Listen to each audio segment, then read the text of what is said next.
sekarang saya berada di Taman Tasik Cyberjaya, yang mana hari ini kita tengok ramai DJ datang untuk belajar secara santai. Itu dalam program Gather and Grow lah. Jadi tuan-puan, kita jumpa di next Gather and Grow. Kali ni bila saya datang tengok kawasan apa panggil JNG ni, tengok circle-circle saya, alhamdulillah semua rasa positif. Semenjak 2 minggu ni saya rasa down, and bila saya hadir event fizikal macam ni, alhamdulillah dia macam terbuka hati, rasa semangat tu lain macam.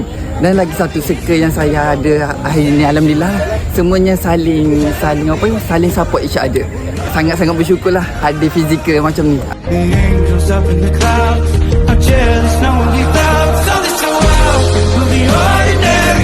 Tak tergambar happy ya, sebab first time juga.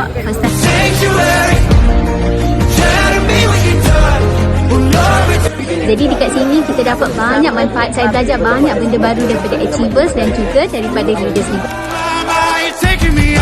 Saya sangat seronoklah berada di sini.